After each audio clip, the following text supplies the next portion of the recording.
I'd like you now to welcome to the stage to deliver that welcome on behalf of the city of Johannesburg, Lindiwe Mahlangu-Kwele, who is the CEO of the Johannesburg Tourism Company. You're very welcome. Thank you, Kevin.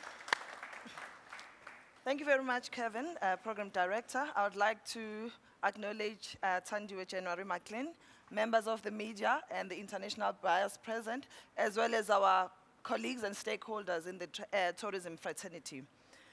It gives me great pleasure to be standing here. Who would have thought that Joburg will be the epicenter of the World Cup?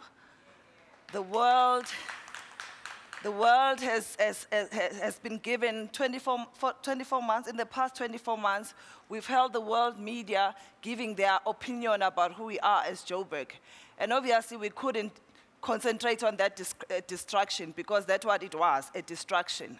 But we focused our eye on the ball because we knew that we had so much to deliver. We knew that Africa is in our shoulders. We knew that we needed to show our capabilities as Africans.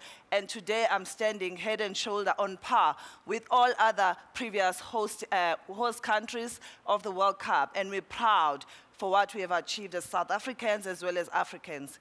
But ladies and gentlemen,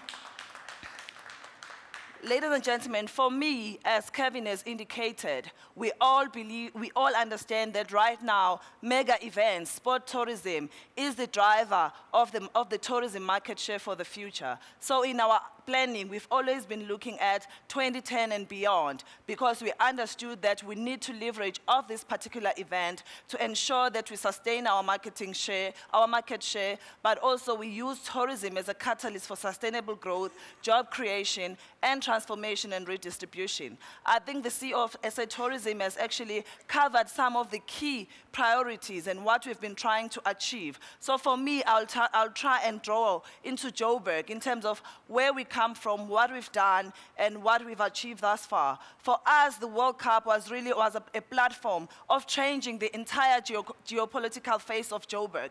We needed to ensure that we use this event as a springboard to actually review our infrastructure.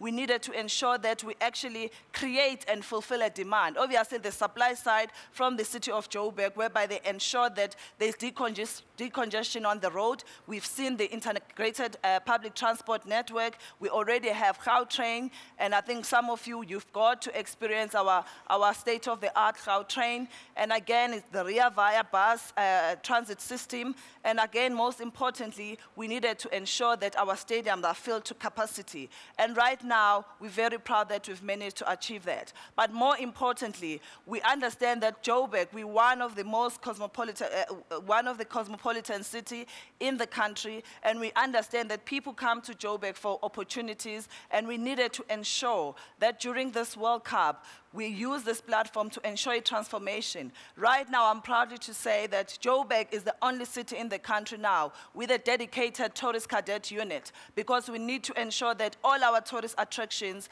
are actually safe and secured. So we are the leader of the pack in terms of ensuring that when we are creating a demand, we are able to fulfill that demand and ensure that our people can move freely with ease, and ensure that even the youth of Joburg benefit out of this event. Those that went to Alexander Township yesterday, they witnessed the launch of the Football for Hope.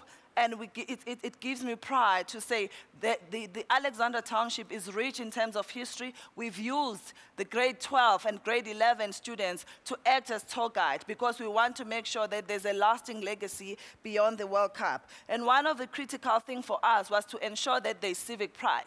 The event does not only benefit your Sentin, the central northern suburbs, but we needed to ensure that this event becomes a legacy in actually ensuring that we promote township tourism. Those that have been in the country earlier on, they witnessed a great game of rugby in Orlando Stadium. And again, that stadium is on par, is the same class and standard with your Ellis Park and Soccer City, because we don't compromise quality, regardless of where we put up our infrastructure. So for Joburg and Joburg Tourism and the city of Joburg, we needed to make sure that this event becomes a springboard and it becomes a lasting legacy for us.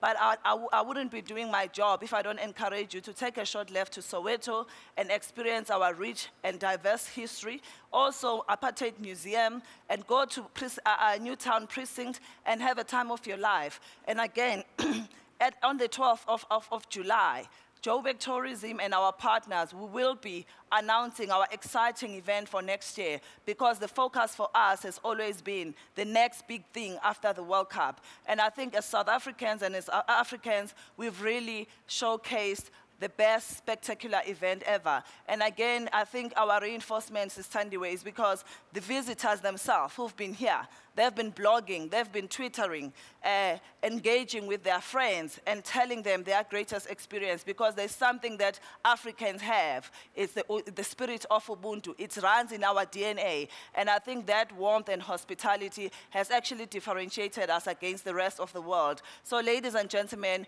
we welcome you to our beautiful city of Joburg. This is the pulsating, dynamic and energetic city, and I'm proud to be part of Joburg, and I promise you the time of your life during your stay in Joburg. And do enjoy the event. And our stand is next to the Buyers Lounge, so if you need any information about the city of Joburg, we will gladly give you that support. I thank you very much.